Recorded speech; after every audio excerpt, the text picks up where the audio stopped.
IVF हमल ठहराने का जदीद तरीका क्या है? ये मेडिकल प्रोसीजर किसी भी औरत को उस वक्त मुमकिना हल फराहम करता है जब उसे हमल ठहरने में दुश्वारी का सामना हो रहा हो, और आमतौर पर इसे इस वक्त अपनाने की कोशिश की जाती है जब औलाद पैदा करने के दूसरे सस्ते इलाज नाकाम हो जाए। इस इलाज में औरत की बच्चेदानी से बैजे निकाले जाते हैं और उन्हें लेबोरेटरी में मर्द के स्पर्म के साथ फर्टिलाइज किया जाता है। ये फर्टिलाइज्ड बैजा जनीन कहलाता है, जिसे फिर औरत की बच्चेदानी में मुंतकिल किया जाता है, इस उम्मीद के साथ कि वो वहां परवान चढ़ेगा। आईवीएफ मरहलावार किया जाता है और एक से ज्यादा बार भी किया जा सकता है। इस मेडिकल तरीकाकार में जोड़े के या किसी डोनर या अतिया दहिंदा के चंद बैजे और स्पर्म लिए जा सकते हैं।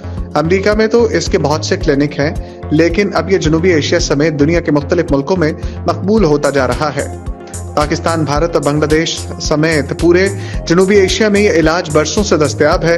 2016 में मनजीत कौर ने शुमाली भारत में एक AVF क्लिनिक की मदद से 58 साल की उम्र में अपनी बेटी को जन्म दिया था। लेकिन दुनिया के हर मुल्क में ये इलाज महंगा है, जिनमें अमेरिका भी शामिल है। IVF टेक्नोलॉजी से पहला बच्चा कब पैदा हुआ? IVF के जरिए पहला बच्चा 1978 में इंग्लैंड में पैदा हुआ था, लेकिन अमेरिका में इस तरीके की मदद से पहला बच्चा 1981 में नॉरफोक वर्जीनिया में पैदा हुआ था, और वो एक बच्ची एलिजाबेथ कार थी। उनकी वालिदा जोडेट कार 3 बार कुछ पेचीदगियों की वजह से हामिला ना हो सकी और उन्हें अपनी फैलोपियन ट्यूब्स निकलवानी पड़ी, जो स्पर्म को औरत के बैजे तक पहुंचने और फर्टिलाइज्ड बैजे को बच्चादानी में मुंतकिल करती है।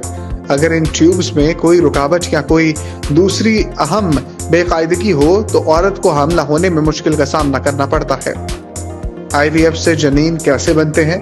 इस इलाज में अक्सर बैजादानी को मुतहर्रिक करने के लिए हार्मोन्स का इस्तेमाल किया जाता है, इसलिए औरत की बैजादानी में एक से ज्यादा बैजे पैदा होते हैं और एक सुई के जरिए इनको बैजादानी से निकाल लिया जाता है। इसके बाद लेबोरेटरी में इन बैजों के साथ मर्द के स्पर्म को शामिल करके उन्हें फर्टिलाइज किया जाता है, या फिर हर बैजे में एक स्पर्म दाखिल किया जा सकता है। जनीन को कैसे मुंजमद और स्टोर किया जाता है? मुंजमद किए हुए जनीन को मुस्तकबिल में हमल ठहराने के लिए इस्तेमाल किया जाता है। मुंजमद जनीन को किसी अस्पताल की लेबोरेटरी में या किसी तौलीदी मेडिसिन सेंटर में माया नाइट्रोजन वाले टैंक में स्टोर किया जाता है। ग्रिफिथ कहते हैं कि उन्हें सेहत की देखभाल के मरकज के साथ मुआहदे के हामिल मराकज में भी महफूज किया जा सकता है, खासतौर पर जब वो कई बरस के लिए स्टोर किए जाए। मुंजमद जनीन को 10 साल या इससे ज्यादा अरसे के लिए बाहिफाजत स्टोर किया जा सकता है।